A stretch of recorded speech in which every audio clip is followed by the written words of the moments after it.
Ringwood can help you save. Thanks for watching News 12 on your side.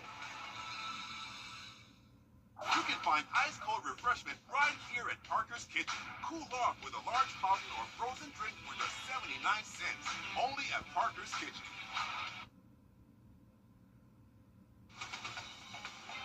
Live from Augusta, you're watching News 12 live at 5. Another hot day in the CSRA with more heat on the way for the remainder of the week. Here, First Alert Chief Meteorologist Riley Hale joining us live from the Weather Center. And Riley, this certainly is not what we want to hear with Juneteenth celebrations tomorrow into the weekend, but it's just a good reminder that we need to protect ourselves when we're out.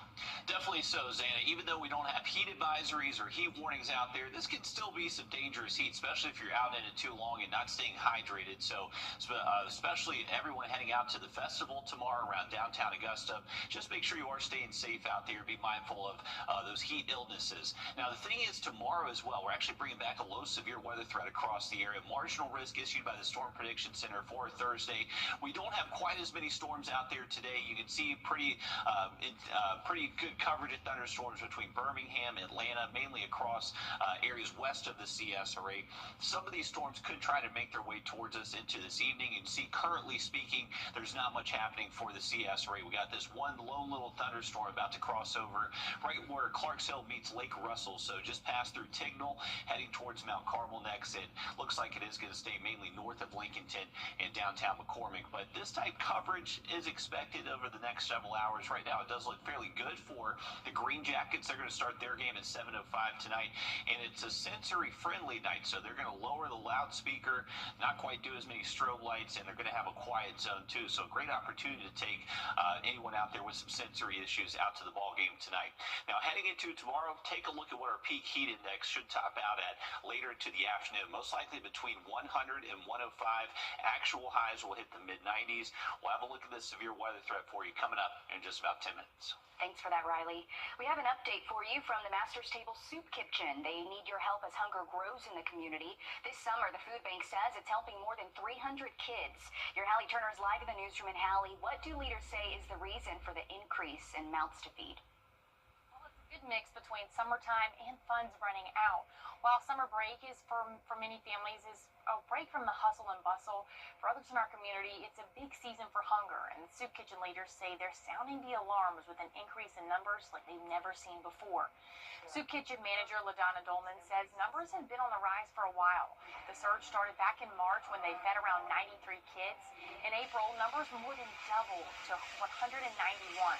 And with school out and more kids at home, leaders are preparing the Soup Kitchen to feed 300 kids in June and nearly 500 by July. Even with multiple food programs in place, Dolman says they see the most people near the end of the month. On the 20th and the 30th, our numbers are tremendously high. That's when we see our most guests. It's the middle and the end of the month. The food stamps have ran out. Maybe they paid all their bills and they don't have enough to go to the grocery store. So coming down here substitutes that meal so that they can have their other food at the house to do the meals when they can't come down. Yesterday, we did 253 trays. Have I seen an increase? We have been definitely seeing an increase. On today, we're roughly probably do about 250, if not more. Now, right now, Dolman says the biggest thing the Soup Kitchen needs is volunteers and donations. Coming up all new tonight on News 12 at 6 o'clock, we're on your side with what they need and how you can help. And we certainly do appreciate everyone at the Master's Table Soup Kitchen, open 365 days a year. They're never closed, serving all the people in need. Thanks for that, Hallie. Developing today live at 5 in South Carolina, Governor McMaster signing an executive order to speed up the process of rebuilding a bridge that collapsed on I-20 Saturday. The bridge collapsed after a tanker truck and car crashed, causing the tanker to catch on fire under the bridge. This order allows for the South Carolina DOT to apply for federal emergency relief funding to rebuild that bridge. Officials say it'll take 9 months to a year to complete the project. New within the last few hours, a grand jury is raising concerns about issues at the Richmond County Jail. According to documents in April, they toured the jail and saw the kitchen area having outdated equipment and appliances. There were also several garbage disposal units out of order and one oven not working, or one working rather. The documents say there also are concerns about overcrowding in the mental health unit. To read this full report, you can head to our website, wrdw.com. New results are out for the homeless task force point-in-time count in Augusta, with officials counting more than 1,000 people experiencing homelessness in the city. More than 340 are sheltered, 18 are veterans, and 55 are chronically homeless, and nearly 400 children under 18 are homeless. You can read the full report on our website. Developing today, a man's arrested and facing an aggravated assault charge after a woman was hospitalized in critical condition after she was allegedly hit in the head by 42-year-old Terry Coleman, who's been charged with aggravated assault. Early Wednesday morning, deputies say they responded to Doctors Hospital just before 5 in the morning after receiving a call for an injured person that was brought in for treatment. This investigation is ongoing. New this evening, a story catching national headlines. The U.S. Supreme Court. We have an update to a developing story. Georgia Senator Max Burns is responding to a legal battle between Burke County Sheriff Alfonso Williams and county commissioners. In a statement, Burns says, in part quote here, "Through many conversations that I have had with Burke County residents, I understand the frustration you have with this prolonged situation. While it would be counterproductive to get into the details at this time, I continue to work with Burke County and state officials on a resolution." Last week, all Augusta Superior Court judges disqualified themselves from the legal battles. The sheriff has filed a lawsuit claiming illegal interference with his budget decisions. Also last week, commissioners asked Governor Kemp to launch an investigation into the sheriff and if he should be removed from office. 12 on Your Side Investigates has the full report on WRDW.com. New today, Aiken County officials approving a project that could help with flooding. The project is expected to help Whiskey Road, the College Acre subdivision, and Wise Hollow drainage basin. The project is worth more than $42,000 and is funded by the capital project's sales tax. The project's budget is around $10 million and will be reviewed. Officials say their goal is to get started within 9 months to a year. South Carolinians could soon start seeing their electric bills go up more often. State House reporter Mary Green explains why.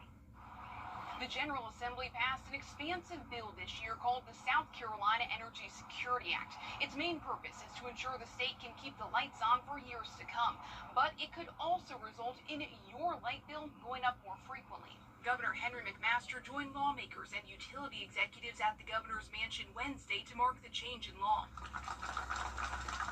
Part of the legislation, called rate stabilization, will make it easier for utilities to raise electric rates every year. Before this, utilities had to go through a much more intensive process that critics say involved a much higher level of scrutiny to get a rate increase approved. Utilities say this change will prevent sticker shock, so customers can take on incremental increases to their power bills instead of one big jump every few years. Rate stabilization is a more predictable and smoother path. When we had night hearings in our last rate case, we heard loud and clear from our customers that actually attended those, and some of those online that said, hey, don't hit us with a double-digit rate case every 3 to 5 years. But other groups are skeptical and argue this change only benefits the power companies and not individual or industrial ratepayers. I don't think that the ratepayer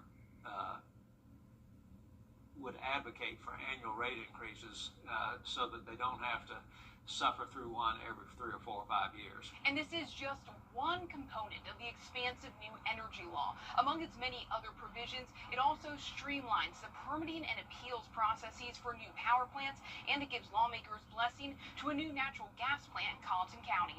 Reporting from the State House, I'm Mary Green. Thanks for that, Mary. Coming up, as the temperatures continue to rise, your electric bills could too. We have advice from Georgia Power on ways you can help save yourself money this summer. And unfortunately, that heat is not going anywhere anytime soon. And for tomorrow, we're actually bringing back the chance for some severe storms. Have a look at that forecast next. Time and Temp, brought to you by your First Alert weather team. Severe weather season is here, but you're good. You get the First Alert with forecasts where you live. WRDW First Alert weather on your side. At Lionel Smith Limited. Now, your First Alert weather with Chief Meteorologist Riley Hale. Well, Welcome back in, folks. We'll go to our radar network first, where we're keeping an eye on some thunderstorms, mainly west of the CS area, but we have a few things happening. These storms are getting a little bit closer. They're pushing out that rain-cooled air, so some outflow boundaries, combined with the sea breeze front trying to push a little bit further inland, could set off just a few of these little pop-up showers and thunderstorms over the next several hours. So right now, 90% of us are dry. We got this one little downpour in northern Wilkes County and Lincoln County, about to cross over the lake into McCormick County. But outside of that, we are dry, but just cannot rule out maybe some more of this very limited bubble up activity, at least through sunset. So if you're stepping out, most of us should stay dry the rest of this evening and tonight, but it's summertime, folks, so I'm never really going to say it's a 0% chance of rain out there. Heading into tomorrow, we're actually bringing in a cold front that's going to get close to us, and that's going to help drive the potential for some afternoon storms tomorrow, and some of those could be producing some strong, damaging straight-line winds. That's the main concern and why there is that low severe weather threat on Thursday, so make sure you are staying weather aware. Also stay hydrated. The heat index between 100 and 105 out there tomorrow. Here's a look at it. It's a marginal risk, so highlighted green for the entire CS area. Just the chance for some isolated severe storms out there for your Thursday. Once again, as long as you have that first alert weather app close by, that's going to be the best thing to keep you safe out there tomorrow. Through sunset tonight, you can see most of that thunderstorm activity stays outside of the CS area, but 20% chance for most of us. We'll stay dry early tomorrow morning. It'll be later to the afternoon. We'll have the potential for some of those storms to be on the stronger side. That will linger up until about sunset tomorrow. So not necessarily guaranteed for everyone, but everyone does need to just make sure weather aware. Taking a look at your 7-day forecast briefly, we'll get only hotter heading into the weekend. And speaking about that heat, Riley's mentioning Georgia Power sharing advice on how you can keep your house cool while saving money. They're offering a free home upgrade program called EASE. You can receive LED bulbs, heating and cooling servicing, as well as attic insulation. If you did not qualify for the EASE program, there are still other ways you can save. You also want to be mindful of using your large appliances during peak hours, which is 2 to 7 p.m. You want to make sure that you change out your air filters. Regular air filters once a month, pleated air filters every 3 months. Georgia Power has a My Power usage tool. Customers can use this and set a target usage. You can also receive notifications to help stay within your budget. We have an update. Results are in for the Public Service Commission election. That's a safety alert for you this evening. There's a recall on some ready-to-eat chicken fettuccine dishes that has caused 3 deaths and 17 illnesses. Take a look here at your screen. These are the products impacted, sold at Kroger and Walmart. Officials say there's been an outbreak of listeria from the products made before June 17th. If you have any of these food products, you should throw them away or return them. Another safety alert for you here. A boil water advisory has been issued in Beach Island. Officials say it's due to a loss of pressure and there's a chance of contamination. If you live on Pine Log Road from Glenwood Drive to Hillman Street, Oxford Place, or Keys Dairy, or if you experience low or no water pressure, you're being asked to boil your water for 1 minute before drinking or cooking. We have a traffic alert for you. Starting Friday, there will be a temporary road closure at the intersection of Southern Pines Drive and Fury's Ferry Road. There are going to be detours for you to take. If you travel eastbound, you'll take Evans to Locks Road to North Bel Air Road to Industrial Park Drive. And if you travel westbound, take North Bel Air Road to Industrial Park Drive. Closures go from 9 in the morning on Friday until 3 in the afternoon Monday. New today, the Aiken County Visitor Center is permanently closing. Officials say it will close on June 30th. We've reached out to see why it's closing, and we'll let you know once we hear back. Also new, a summer camp is making sure kids keep reading while having fun throughout the summer. This is video of the Dr. Paulette Harris Literary Center's summer camp. Camp officials say they started the camp as a way for kids to learn at no cost. It's a good way to also give kids an opportunity to make new friends. Every learner is going to walk away from camp with at least 3 books of their own that they've studied while they're here. We know just being socially around kids really helps. You'll see friendships start to develop even over the course of 2 weeks here. And it's great for parents to have some place that can help them with that summer activity. Of course, we need parents to do what they can at home, reading with kids, having books in the home. Coming up on News 12 at 6 o'clock, I'll explain more on other ways they help students during the summer. New at 5, a new fire and emergency services degree program is coming to Augusta Tech. This is all in partnership with the school. The program will train first responders with skills, certifications, and knowledge. It'll start this fall, and students can enroll in a 5-term, 64-credit program. Coming up, are you dreaming of retiring at 65 and coasting into your golden years? Today, why one expert says you may need a side hustle well into your 80s. Riley. Well, the 7-day forecast, unfortunately, only shows hotter temperatures into the weekend and even into next week. A closer look at this just after the break.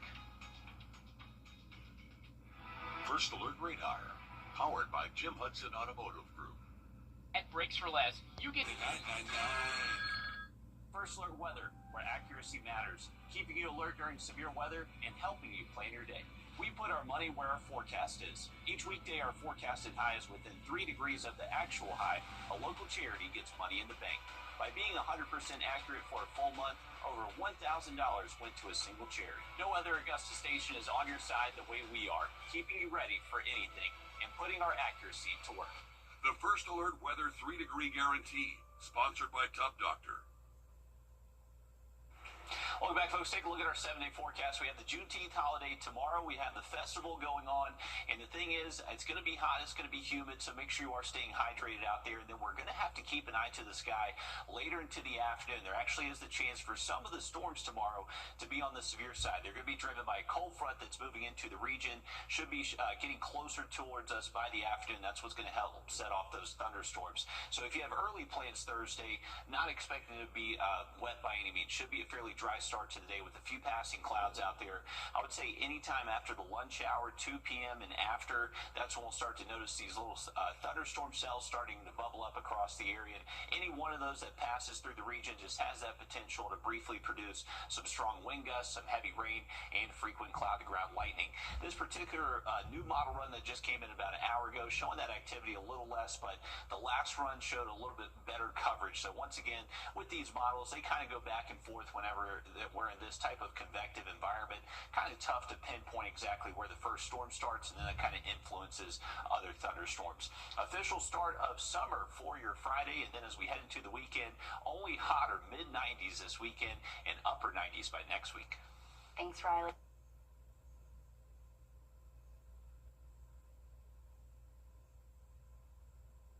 Age 62, but how many Americans are truly...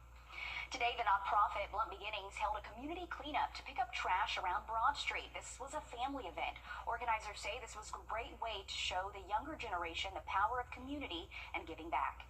People just need encouragement. And if they see you out here working for nothing and just trying to simply do better, it may inspire them to do better. You know, we may say something that can encourage them to, you know, step away from a drug or step away from committing suicide. So it's just simply serving the community and just trying to reach those that, you know, need a little push.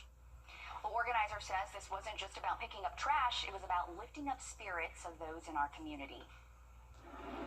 Tomorrow is Juneteenth, and there will be a celebration in Augusta hosted by the Band of Brothers, Augusta, and Cliffism Sports Bar and Grill. This is video of preparation underway for that event. There will be speakers, health and wellness checks, entertainment for kids, vendors, and more. This goes from 12 until 9 at the Augusta Exchange Club Fairgrounds. And this weekend, there will be more ways you can celebrate. The Center for African American History, Art, and Culture is hosting a Juneteenth celebration. There will be live performances, children's activities, museum tours, and more. This will be from 11 until 2 at Founders Park. For a full list of events celebrating Juneteenth, you can take out your phone, scan this code on your screen. It takes you to our website so you can view that list. And Riley, the heat continues through the weekend.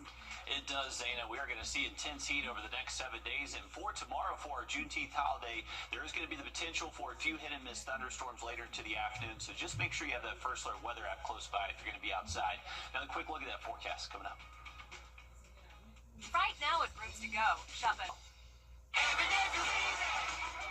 When you're on the go, Circle K is on the way. Grab something fresh, fast, for just $3, $4, or $5. Whether you're finishing a long night, about to start your day, or just grabbing a quick bite, you'll always find a fresh meal deal ready to go. Easy, fast, and affordable. Get a meal deal at Circle K today. At participating locations, visit CircleK.com for details. If one of these bad boys crashes into you, their insurance company is going to try to settle with you quickly, but for a lot less. I'm attorney Ken Nugent, and this is my outstanding team. Hi. We're known for moving pretty quickly ourselves. Getting your money fast is crucial for your recovery, so we go for the maximum settlement possible. Faster. How fast, you ask? One call, that's all. Call Ken.com. It's payback time. Our summer diamond event has returned. Welcome back in, folks. A live look over SRP Park. They're going to have their game tonight at 7:05. Right now it's 92, but feeling like 96. So still some of that humidity just making it feel a little bit hotter out there. As far as rain chances for that game, looking minimal, but as we always say, not a 0% chance out there. Most of these storms are west of us. We have the sea breeze front now about reaching I-95. That's starting to agitate a few more cumulus clouds. So our southern counties most likely have the best bet of a quick little storm within the next hour or so. So keep an eye to the sky if you're heading out. Most of us do look dry, though. Tomorrow, more storms into the afternoon, and some could be Severe weather season is here, but you're good. You get the first alert with forecasts where you live. WRDW First Alert Weather on your side. Trust Chief Meteorologist Riley Hale for your first alert. At Parker's Kitchen, we go big, like our huge, crunchy, juicy, never frozen chicken tenders with an extra large serving of Parker's signature sauce at Parker's Kitchen. You're watching News 12 live at 5. Continues. Well, we've got another hot day out there with more heat coming your way this week. Your First Alert Chief Meteorologist Riley Hale tracking those temperatures. And Riley, we've kind of been seeing the same thing for the last several days, right? Hot temps and then some pop-up showers. Exactly right, Dana. We got a few more of those little pop-up showers out there this afternoon. But heading into tomorrow, it looks just as hot and humid, but a slightly higher chance maybe some of those storms tomorrow could be on the strong to severe side. We'll first start with the heat threat. So that's going to be at least a moderate risk across the area all the way through the weekend, and most likely increase to a major risk as we head later into the middle of next week. So mid-90s as we head towards the weekend. Then we're actually expecting upper 90s by around Tuesday, Wednesday, Thursday, heading into next week. So some intense heat out there for us, and not necessarily out of the norm for us here in the south during the summertime, but it can be deadly, especially if you're not taking it seriously and staying hydrated. So as far as our peak heat index goes, remember this is how it actually feels when you combine the heat and humidity factor, around 100 to 105 over the next several afternoons. So that is definitely going to be feeling pretty balmy out there. Here's a look at visible satellite. You can see all these thunderstorms that have been erupting around Atlanta and westward. That's pushing in some rain-cooled air towards us. None of our cumulus cloud cover really developing all too much at the moment, but we also have the sea breeze starting to push in, and that's starting to kick up a few more clouds. So right now we're keeping our rain chances relatively minimal into this evening. Have a closer look at this and the severe threat tomorrow in just a bit. Thanks, Riley. A developing story in South Carolina, Governor Henry McMaster signing an executive order to speed up the process of rebuilding a bridge that collapsed on I-20 Saturday morning. The bridge collapsed after a tanker truck and car crashed, causing the tanker to catch on fire under the bridge. This order allows for South Carolina DOT to apply for federal emergency relief funding to rebuild the bridge. Officials say it'll take 9 months to a year to complete the project. New within the last few hours, a grand jury is raising concerns about issues at the Richmond County Jail. According to documents, in April, they toured the jail and saw the kitchen area having outdated equipment and appliances. There were also several garbage disposal units out of order and one oven working. The documents say there also are concerns about overcrowding in the mental health unit. You can read the full report on our website, wrdw.com. New results are out for the Homeless Task Force point-in-time count in Augusta, with officials counting more than 1,000 people experiencing homelessness in the city. More than 340 are sheltered, 18 are veterans, and 55 are chronically homeless, and nearly 400 children under 18 are homeless. The full report is also on our website, wrdw.com. Developing today, a man's arrested and facing an aggravated assault charge after a woman was hospitalized in critical condition after she was allegedly hit in the head by 42-year-old Terry Coleman, who's been charged with aggravated assault. Early Wednesday morning, deputies say they responded to Doctors Hospital just before 5 in the morning after receiving a call for an injured person that was brought in for treatment. The investigation is ongoing. We have an update to a story. Georgia Senator Max Burns is responding to a legal battle between Burke County Sheriff Alfonso Williams and county commissioners. Thanks for that, Abby. New today, Aiken County officials approving a project that could help with flooding. The project is expected to help Whiskey Road, the College Acres subdivision, and Wise Hollow drainage basin. The project's worth more than $42,000 and is funded by the Capital Project sales tax. The project's budget is around $10 million and will be reviewed. Officials say their goal is to get started within 9 months to a year. We've been talking about the rise in temperatures, and your electric bill could go up too. We have advice from Georgia Power on ways you can help save yourself money this summer. Riley? Heading into tomorrow, we are tracking the potential for some storms to turn severe. Marginal risk issued by the Storm Prediction Center. Much more in this forecast next.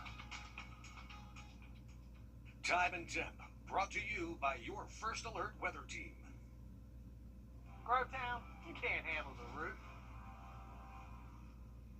This year, don't settle for less than a Honda. Visit your Augusta Aiken Honda dealer.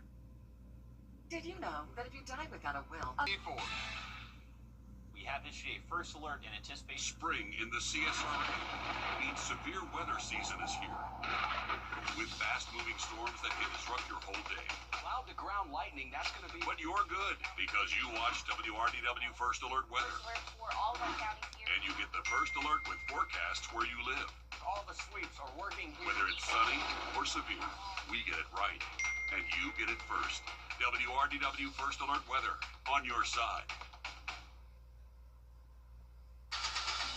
Now, your First Alert Weather with Chief Meteorologist Riley Hale. Welcome back in, folks. Taking a look at our weather headlines moving forward this week. Not much change. High heat and humidity. Temperatures will be a few degrees above average, and it will likely feel between anywhere from around 100 to 105 over the next several afternoons. The update for today is that with the thunderstorm chances Thursday, some of those could actually be severe. So I want to make sure that you have that First Alert Weather app close by, just in case one of those stronger storms does get close to your location. We are expecting dry weather through the morning hours Thursday. Those likely aren't going to start popping up across the area until we get later into the afternoon, most likely after 2 p.m. for a lot of us. And coverage should remain very widely scattered, not necessarily guaranteed for everybody, but any one storm that does pop up could turn severe briefly, mainly for the threat of some strong, damaging straight-line winds. So that's the main concern, but as always with summer thunderstorms, they also produce some heavy rain, so maybe some localized flooding, and also a lot of cloud-to-ground lightning. We saw that with those thunderstorms last night. Very similar concerns out there again tomorrow, so just make sure you are staying weather aware. Here's as far as rain chances moving forward this week, we'll have our best bet tomorrow for rain as we head into Friday this weekend, even early next week. It looks like the rain coverage will turn much more isolated. Now, during the summer months, we have a lot of excess heat and humidity in our atmosphere, so can't rule out maybe a couple of pulse thunderstorms past Thursday, but it looks to be pretty minimal risk. Let's take a look at it for this evening. So once again, through sunset, a 20% chance of rain out there. There is going to be the potential maybe for a downpour or two across the region. Dry again early tomorrow, and then later into the afternoon, that's when a cold front's going to be getting close to the region, and that's what's going to help lift off this coverage of just a few hit or miss showers and storms that will stay possible generally through sunset, but possibly even as late as midnight in a few spots. So once again, just make sure you are staying weather aware. Past the weekend, you can see it's only getting hotter next week. Highs will hit the upper 90s. And this week has been very hot for the CSRA, as Riley mentioned. Heat index values have been around the century mark and could get worse next week. Your First Alert meteorologist, Mikkel Hannah Harding, tells us how urban environments can make the effects of heat worse. This week is bringing us some of the hottest temperatures so far this year. Augusta is known as one of the hottest spots in Georgia, and a study was done by UGA on the urban heat island effect in Augusta. Compared to other cities in Georgia, it's bad. So it's probably one of the worst in Georgia. And so if you were thinking from a state perspective, where would you have the most impact in Georgia? Augusta would be a good place. Excess heat in our environment can lead to more health concerns. Heat is really bad for the human body, and there's all kinds of data on both chronic illness due to heat and also infectious diseases also get worse in the heat. You know, the waterborne diseases and the ticks and the mosquito bite. Many trees were lost from Helene, and recently downtown Augusta saw the remaining trees cut down. The loss of trees in our city will worsen the urban heat island effect and other environmental concerns. If you add trees in Augusta, the trees that were there a year or two ago before Helene, were contributing to all kinds of good things, not even just the temperature, but all sorts of other things like storm runoff and air pollution. Urban heat islands like downtown Augusta stay much hotter during the day and night than rural areas. This is due to all the asphalt, concrete, and industrial processes retaining heat longer than a natural environment.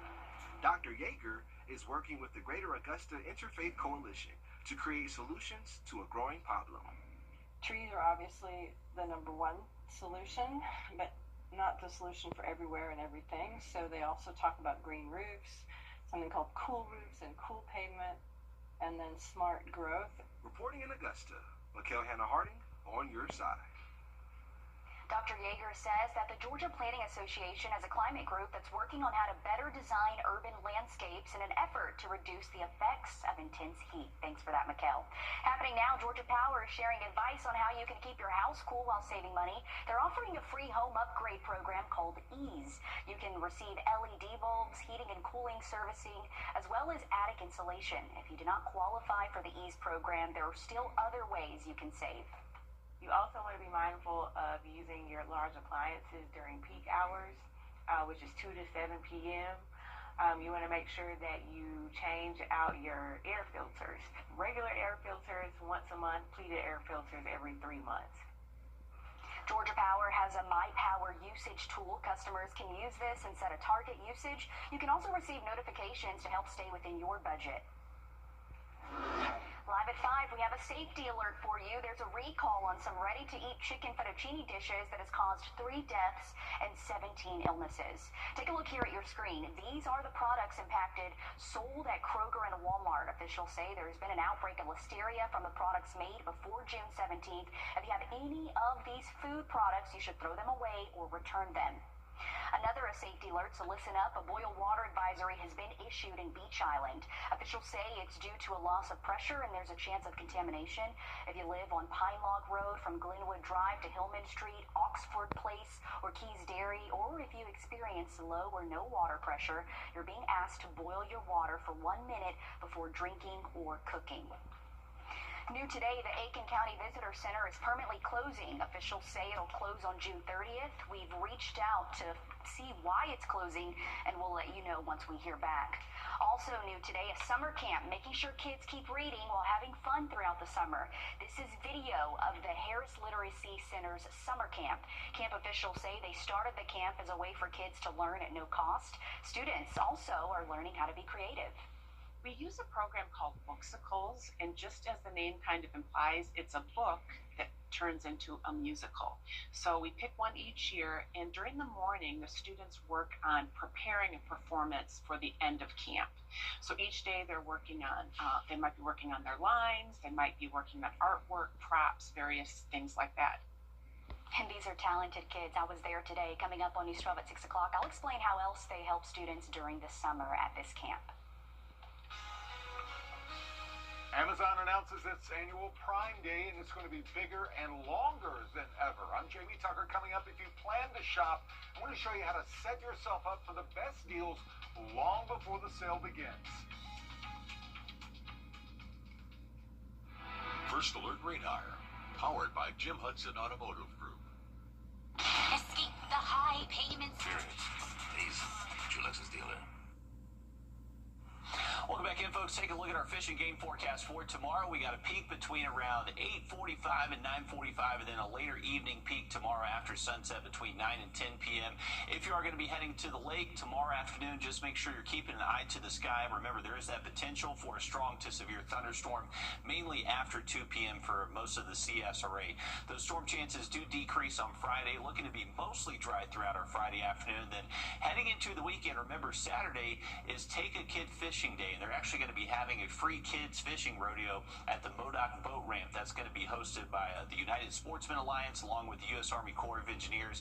You do have to register for that event online, so just make sure you do that before heading to that event. But it's going to be hot and humid out there over the next several days. We'll take a quick look at our 7-day forecast. We got highs in the mid-90s for your Thursday, Friday, Saturday, and Sunday. But take a look at next week. We're actually expecting highs to be potentially as high as 100 as we head towards the middle of next week.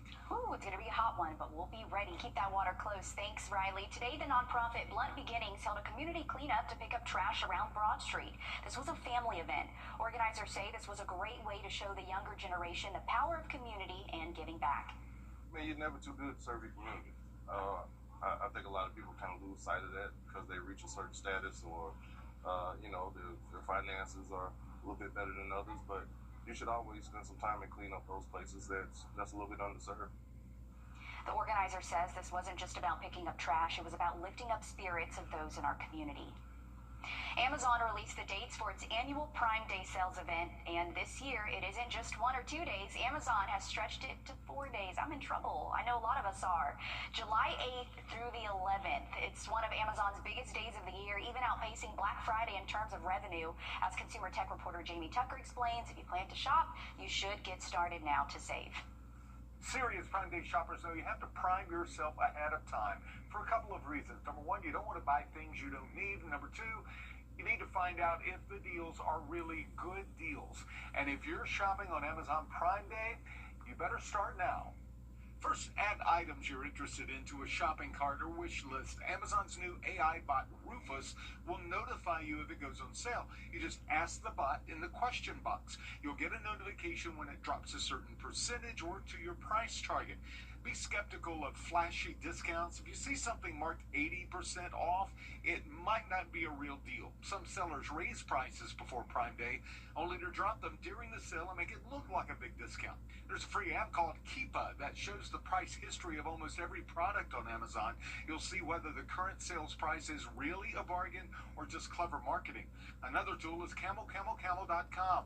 You don't have to download anything. Just paste an Amazon link and it'll show you how low the price has gone in the past. For instance, this Magic Bullet blender is on sale now for $38. Sounds like a good deal, but Camel shows it was under $25 last October. If you're using the Amazon app, turn on notifications. Early deals start dropping about a week before Prime Day. But be cautious with unfamiliar brands. Some sellers pay a few $100s to be featured as a lightning deal. That doesn't mean the product is great, so always check the reviews. So with a little homework, you can land the big deals and skip the stuff you don't really need. That's What the Tech. I'm Jamie Tucker. Thanks for that, Jamie. News you can use, or for sure I can. Prime Day officially runs July 8th through the 11th, but Amazon's already dropping some pre-sale deals. Walmart, Target, Best Buy, and Kohl's are having competing sales next month. To sports now, where the Braves are in the opening stages of one of their toughest stretches of the season. Alyssa, this is a golden opportunity for the Braves to turn things around. Yeah, they're in game 2 of 7 that they'll play the NL East leading Mets over the next stretch of 10 games. This is where they start to make back some of those 12 games that they find themselves behind. That's a lot of numbers. The Braves are going to need to be more up than down, like the rocky road that they've led so far. Not only is this series important to help redefine this Braves team before the All-Star break, but the next 13 games inside the NL East could be where Atlanta climbs or gets buried, and the players know it. I mean, I feel like we've been in this spot before. I guess the year I got called up, they had like 10.5 game lead, and we came back and took that from them. So, because there's not really any pressure. We're just going out there trying to play our game. Yeah, I think these teams are important. I think it's important for us to play good baseball. I think obviously they can give us an understanding or a determination of where we're going to be, going into the second half of the season. Braves' big season get. Jurickson Profar is back on the diamond. The suspended outfielder has begun his rehab assignment with Gwinnett. He is eligible to return to Atlanta's lineup on July 2nd. We know that they need him. Definitely so. Thank you for that update, Alyssa. SRP Park forecast. If you're heading to the game tonight, it's a sensory-friendly night, so they're going to lower the loudspeaker, not do quite as many strobe lights. Should be dry during game time. Have a check of radar for you just after the break. Got it! You have 64s everywhere. You must love that number. Yeah, 64 is kind of like a third child to me. That's why I got it trademarked. You trademarked a number. Yeah, I pretty much own the number 64. If anyone so much as speaks the number, I could sue them for everything they got. But enough about that. Let's get down to business. How old are you? I'm gonna grab something out of the car real quick. What are you doing? Why are you taking your stuff? Are you 64.com. Third one this week. I didn't even know you could trademark a number. Welcome back in, folks. Just looking at some radar analysis for you. We do have a few thunderstorms, mainly west of the CS area. We also have the sea breeze front now getting towards I-95. So the thinking is that rain-cooled air from the west and south should be able to meet up in a few spots and at least provide us the opportunity for a few tiny little pop-up showers and thunderstorms through sunset. Doesn't look to be widespread, so I think we should be mostly dry during game time here. 7:05 first pitch there at SRP Park. A live look at that camera for you. 91 degrees. It feels like 94, so it is still very hot and humid out there. And if you are going to be stepping out this evening, maybe to walk the dog, remember, with these high temps, you need to make sure you're checking the temperature of those surfaces. Make sure you just stick your hand, back of your hand on the road or sidewalk if you can't leave it there for more than 7 seconds. Too hot for your dog. They can actually start to see their paws burn after about 5 minutes walking on anything above 120 degrees. 7-day forecast, we are looking at mid-90s through the weekend. For your Juneteenth holiday tomorrow, make sure you have your First Alert weather app close by. Some of those storms could be on the stronger side later into the afternoon. Once we get towards next week, it's only getting hotter. Highs close to 100 by Wednesday. All right, thanks for that, Riley. We have more news and weather, all new on News 12 at 6 o'clock. See you then. Stick with us.